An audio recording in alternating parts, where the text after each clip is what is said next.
ওয়ালাইকুম সালাম, আলহামদুলিল্লাহ ভালো আছি। আপু, তোমার নামটা কি? আমার নাম সোনিয়া। সোনিয়া। তোমার পরিবারে কে কে আছে?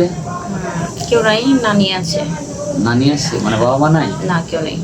তোমার বাবা মা, তোমার বয়স, কত বয়সে তোমার বাবা মা মারা যায়? আমি অনেক ছোট থাকতে। ছোট?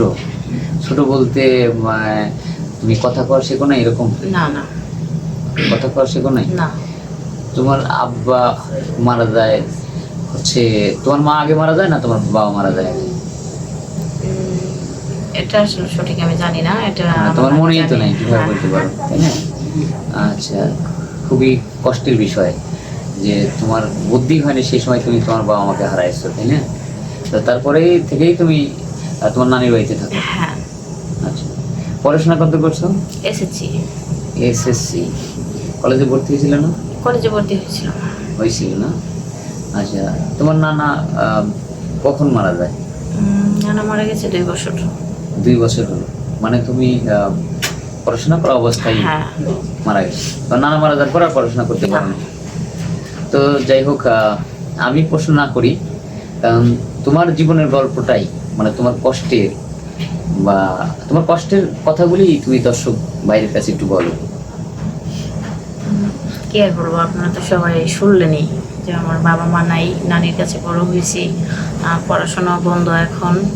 তো মূলত আমি এখানে আসছি ভালো একটা মনের মানুষ খোঁজার জন্য, কারণ ভাইয়াদেরকে বলছিলাম যে ভালো কোনো মানুষ যদি থাকে অবশ্যই আমাকে বলবেন বিয়ে করার জন্য।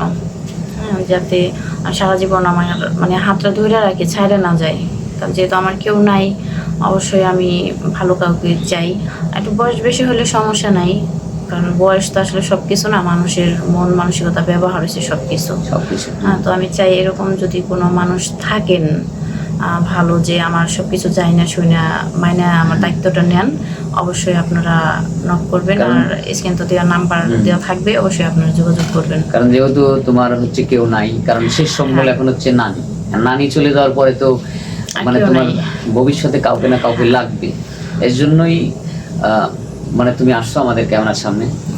আচ্ছা, তোমাদের এলাকায় তো তুমি তো দেখতে বেশ সুন্দর, তো এমন কেউ হয়তো তোমাকে প্রপোজ করে নাই, বা গ্রামের আত্মীয় স্বজনের মধ্যে তোমাকে বিয়ে করার জন্য? প্রপোজ করার মতো কিন্তু মানুষের অভাব নাই, বাট মানুষ তো অনেকেই আছে। হ্যাঁ, তবে সব মানুষ তো আর আমার প্রয়োজন নেই। আমি চাই ভালো মনের মানুষ যে আমার দায়িত্ব নিবে। ভালো অনেকেই তো বলে যে হ্যাঁ তোমার ভালোবাসি, তোমার ভালো লাগে, পছন্দ হয়, কিন্তু দায়িত্ব কিন্তু সবাই নিতে পারে না। তো আমি চাই একজন দায়িত্বশীল মানুষ যে আমার দায়িত্ব নেবে। আচ্ছা, এমনি তোমার বিয়েটি আসে না? তোমার নানির কাছে কেউ বিয়েটি নিয়ে আসে না?